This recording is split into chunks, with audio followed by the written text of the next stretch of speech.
اور کچھ انکار حدیث کرنے والوں نے یہاں تک مغالطہ ڈال دیا کہ اللہ نے جتنے احکامات نازل کرنے تھے قرآن پاک میں نازل کر دیے، حدیث سے کوئی حکم وعدے نہیں ہوتا، حدیث میں کوئی حکم موجود نہیں ہے۔ یہ ایک بہت لمبی چوڑی فلسفیانہ گفتگو کر کے آپ لوگوں کے ذہن میں اشکال ڈالنا چاہتے ہیں۔ آپ نے چند جٹکی باتیں بھی سمجھنی ہیں۔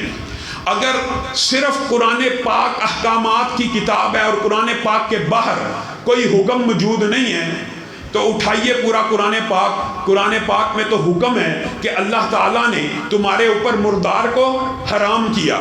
پوری مسلمان امت کا اجماع ہے کہ مچھلی کو کھاتے ہیں، مچھلی حلال ہے کہ حرام ہے؟ یہ تو مردار ہوتی ہے۔ اگر قرآن پاک سے صرف احکامات اگر قرآن پاک میں ہیں تو مچھلی تو حرام ہے، مچھلی مردار ہے، باہر نکالی مر گئی، ذبح نہ کی مردار ہوگی۔ اللہ تو قرآن پاک میں کہہ رہا ہے کہ مردار حرام ہے، کیسے مچھلی حلال ہوگی؟ کیونکہ اس قرآن پاک کی تشریح کرنے کا جو اختیار ہے وہ نبی کریم صلی اللہ علیہ وسلم کے پاس ہے۔ نبی کریم نے کہا 2 مرداروں کو اللہ نے حلال کر دیا، ایک جراد کو ایک مچھلی کو، بات ختم ہو گئی۔ یہ مغالطہ آپ کو انکار حدیث کرنے والوں نے ڈالا کہ قرآن پاک میں جو حرام بیان کیا گیا اس کے علاوہ کوئی چیز حرام نہیں۔ بتائیے قرآن پاک اٹھائیے، کتا، بلی، گدھا قرآن پاک میں کہاں حرام لکھا ہے؟ اگر آپ حدیث کے بغیر قرآن پاک کو سمجھنے کی جسارت اور کوشش کریں گے پھنس جائیں گے، سمجھ ہی نہیں سکتے۔ آپ نماز کی کیفیات، سجدے کو اور رکوع کس کو کہتے ہیں، سجدہ کسے کہتے ہیں، یہ بھی نہیں جان سکتے اگر آپ حدیث رسول کو نہ پکڑیں۔ رسول اللہ صلی اللہ علیہ وسلم نے، یہ واقعہ آپ نے یاد کرنا ہے، رسول اللہ صلی اللہ علیہ وسلم نے اپنے صحابہ کو حکم دیا۔ کس کو حکم دیا؟ صحابہ کو۔ کس نے دیا؟ رسول اللہ نے۔ کیا حکم دیا؟ یہ یہودیوں نے جو غداری کی ہے، یہ جو انہوں نے کام کیا ہے، جاؤ ان کی جو آبادی کے سامنے جھاڑیاں لگی ہیں نا، ان کو کاٹ ڈالو۔ ایک کام کرنا، جب جھاڑیوں کو کاٹ ڈالو گے نا تو اس کے بعد یہ جو درخت ہیں بڑے بڑے، ان کو چھوڑ دینا۔ کس نے حکم دیا ہے؟ رسول اللہ نے۔ کن کو دیا ہے؟ صحابہ کو۔ اب جب انہوں نے جھاڑیاں کاٹنا شروع کی ہے، لمبا چوڑا واقعہ مختصر کر کے آپ کو کوئی بات سمجھ آ جائے گا۔ جب جھاڑیاں کاٹی تو یہودی چیخ اٹھے، یہودیوں نے شور مچا دیا، کہنے لگے یہ کیسا نبی ہے، کیسا پیغمبر ہے جو لوگوں کی کھیتی باڑی کو تباہ کرتا ہے۔ نبیوں کو اللہ اس لیے بھیجتا ہے کہ لوگوں کی فصلیں تباہ کر دے، یہ انہوں نے ہماری جھاڑیاں اکھاڑ دی ہیں۔ اللہ رب العزت نے کلام حمید میں اس بات کو کیا کہہ کے بیان کیا اور کیسے بیان کیا؟ اگر آپ کو یہ بات سمجھ آ جائے تو آپ کا اور میرا دین بھی سیدھا ہو جائے، اور حدیث کے اوپر جو ایمان لانے کا طریقہ ہے اور حدیث کے اوپر ایمان بالحدیث کی جو اصل ہے اور ایمان بالحدیث جو ہونا چاہیے وہ سمجھ آ جائے۔ ما قطعتم من لینۃ او ترکتموها قائمۃ علی اصولها۔ کیا اللہ کہہ رہا ہے؟ ما قطعتم من لینۃ، نہیں تم نے کاٹی تھی جو جھاڑیاں یا چھوڑ دیے تھے جو درخت اپنی اصل کے اوپر۔ آگے اللہ نے کیا کہا؟ فبی اذن اللہ۔ کس کے حکم سے؟ کہاں پہ؟ حکم تو رسول اللہ نے صحابہ کو دیا تھا۔ حکم کس نے دیا؟ رسول اللہ نے۔ یہ بات سمجھیں، حکم کس نے دیا؟ رسول اللہ نے۔ کن کو دیا؟ صحابہ کو۔ اللہ کہہ رہا فبی اذن اللہ، حکم میں نے دیا تھا۔ اب کوئی منکر حدیث اٹھے اور یہ بات کرے، کہہ دے، یا تو کہہ دے کھلا ننگا چٹا ہو کے کہ اللہ نے حکم نہیں تھا دیا، اللہ نے حکم نہیں تھا دیا۔ لیکن جب یہودیوں نے نبی کے اوپر الزام لگا دیا تو اللہ نے کہہ دیا میں نے حکم دیا تھا۔ اور اگر وہ کہتا ہے کہ حکم اللہ نے دیا تھا، پھر پورے قرآن پاک کو اٹھائے اور حکم کی آیت اس قرآن پاک سے نکال کر دکھا دی جائے۔ سمجھ آئیے؟ یہ آیت تو بعد میں اتری جب درخت کٹ گئے۔ ما قطعتم، صیغہ ماضی کا، ایسا ابا جو تم نے درخت کاٹے تھے یا چھوڑے تھے، فبِإِذْنِ اللہ، وہ رسول اللہ کا حکم نہیں تھا۔ کس کا حکم تھا؟ اللہ کا حکم تھا۔ کیا مطلب؟ رسول اللہ کا کلام، رسول اللہ کی حدیث، رسول اللہ کا حکم ہی اللہ کا حکم ہے۔ بات کلیئر ہے۔ اگر کوئی منکر حدیث یہ دعویٰ کرتا ہے کہ واقعی اس آیت سے میری سمجھ میں یہ بات تو آ گئی کہ رسول کے حکم کو اللہ نے اپنا حکم کہا تو وہ حکم کی آیت جو اس سے پہلے قرآن پاک میں یہ آنا چاہیے تھا کہ اللہ حکم دے رہا ہو کہ اس کو کاٹ دو، وہ آیت کہاں پہ ہے؟ بات سمجھ آ رہی ہے؟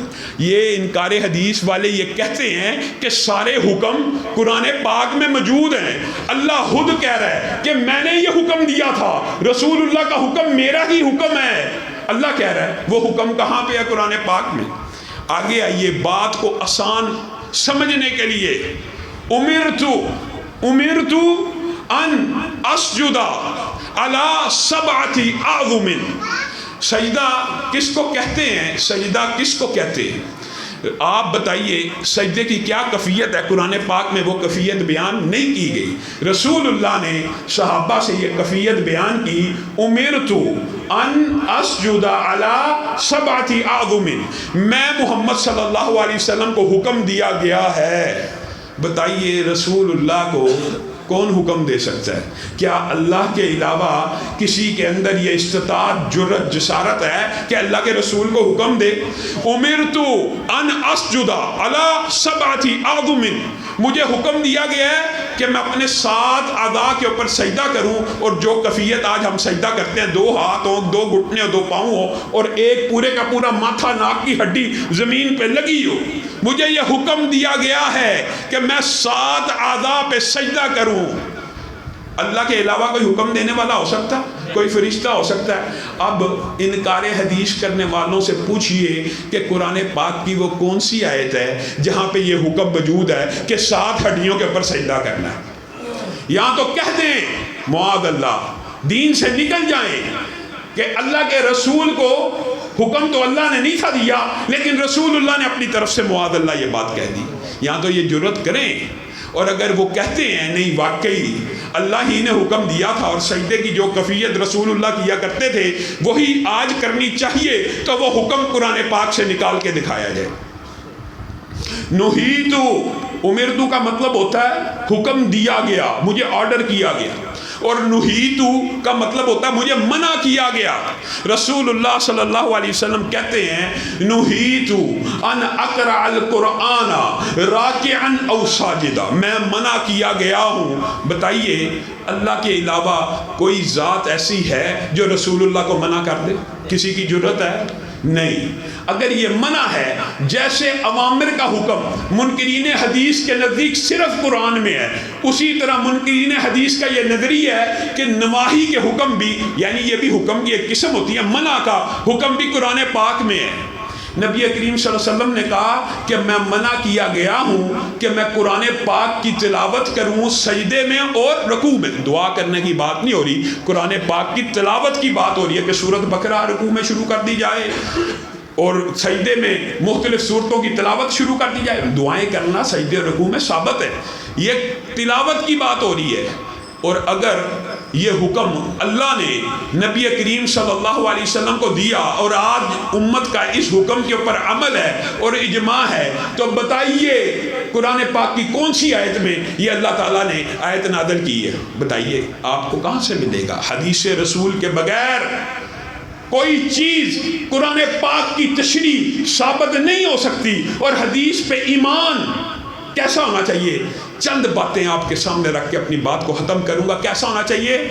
ماں خدیجہ گھر میں بیٹھی ہوئی ہیں، رسول اللہ صلی اللہ علیہ وسلم آئے ہیں، بیٹا فوت ہو گیا، خدیجہ کے دل کے اوپر چوٹ لگی ہے اور کہہ رہی ہیں اللہ کے رسول کاش اتنا تو جیتا کہ میں مدت رضاعت پوری کر لیتی۔ یہ ایک فطری خواہش ہے، اتنی عمر تو ہوتی کہ میں اس کو دودھ پلا دیتی۔ تو رسول اللہ، لمبی چوڑی حدیث ہے، میں مختصر کر کے آپ کے سامنے رکھتا ہوں۔ رسول اللہ صلی اللہ علیہ وسلم نے فرمایا اے خدیجہ، وہ جو بیٹا ہے جو دنیا سے چلا گیا، جس کی خواہش ہے تیری کہ تو اس کو اپنا دودھ پلاتی، اللہ تعالیٰ نے اس کے لیے جنت میں ایک دائی کا انتظام کر لیا ہے، اور وہ دائی آگے نعرہ تکبیر، نعرہ تکبیر، علامہ ابتسام الہی زہید صاحب، علامہ ابتسام الہی زہید صاحب۔ اور اس دائی کو اللہ تعالیٰ نے جنت میں مقرر کر دیا ہے کہ وہ آپ کے بیٹے کو دودھ پلائے. اگر آپ چاہتی ہیں تو میں آپ کو اس دودھ پینے کی آواز بھی اللہ سے دعا کر کے سنوا دیتا ہوں. ماں خدیجہ ایمان بالحدیث صحابہ کا جیسا تھا ایسا ہونا چاہیے، کیونکہ ان کا ایمان میرے اور آپ کے لیے حجت ہے. ماں خدیجہ نے یہ نہیں کہا کہ مجھے سنوا دیجئے، بلکہ کیا کہا؟ اصدق اللہ و رسولہ، میں تصدیق کرتی ہوں اللہ کی اور رسول اللہ کی. اس میں سے محدثین نے کچھ باب باندھے. اگر ماں خدیجہ صرف یہ بھی کہہ دیتی کہ میں رسول اللہ کی تصدیق کرتی ہوں اور مجھے سننے کی حاجت نہیں ہے تو کافی تھا. یہ کیوں کہا کہ میں اللہ کی تصدیق کرتی ہوں؟ کیونکہ ان کو پتا تھا کہ رسول اللہ اپنی مرضی سے بولتے ہی نہیں ہیں، جب بھی بولتے ہیں اللہ کے حکم سے بولتے ہیں. یہ ہمارا دین ہے. رسول اللہ کی ہر بات، ہر قول حجت ہے. اور ایمان بالحدیث کی اس سے بڑی کیا دلیل ہو؟ مائی خدیجہ اس بچے کی آواز بھی نہیں سن رہی، بلکہ وہ کہہ رہی ہیں آپ نے کہہ دیا، مجھے یقین آ گیا. اگر اب میں سننے کی کوشش کروں گی تو گویا ایسے ہے کہ رسول اللہ کی حدیث کے اوپر کوئی شک ہے. عبداللہ ابن مسعود کی بات کو بیان کر کے میں حافظ صاحب کو دعوت دوں گا کہ وہ آپ سے ہم کلام ہو. عبداللہ ابن مسعود ان کا ایک گھر کوفہ میں بھی تھا. وہ آتے جاتے تھے. ایک دن کوفہ میں اپنے گھر بیٹھے ہوئے تھے، آندھی آئی سرخ رنگ کی. لوگوں نے سمجھا ساتھ آگ آ گئی ہے، اب تو قیامت آ گئی ہے، اب تو سر کے اوپر قیامت کھڑی ہو گئی ہے. لوگوں نے آپس میں مشورہ کیا اب تو ختم ہونے لگی ہے دنیا، اللہ اللہ کی جائے. کچھ نے کہا مسجدوں میں چلے جاؤ، کچھ نے کہا گھروں میں چلے جاؤ.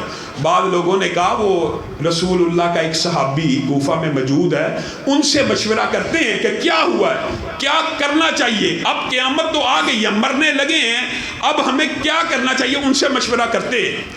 عبداللہ ابن مسعود کے گھر کے باہر جا کے کہتے ہیں جات الساعہ.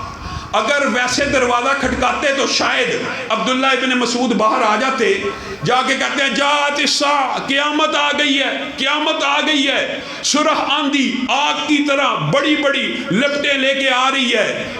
حضرت عبداللہ ابن مسعود کا حدیث کے اوپر ایمان کیسا ہے کہ شاید ان سے ویسے کوئی آ کے دروازہ کھٹکاتا کہ باہر آؤ، ہم نے آپ سے مشورہ کرنا، باہر آ جاتے.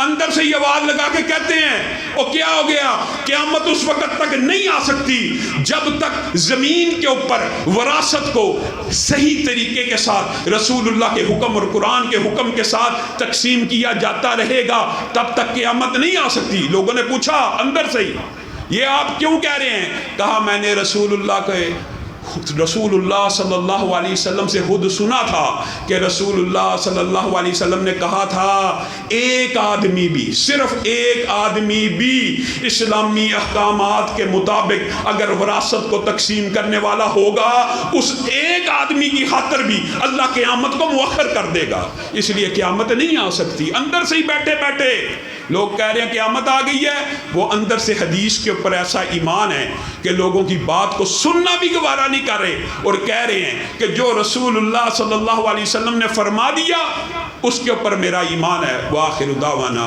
ان الحمدللہ رب العالمین. ماشاءاللہ.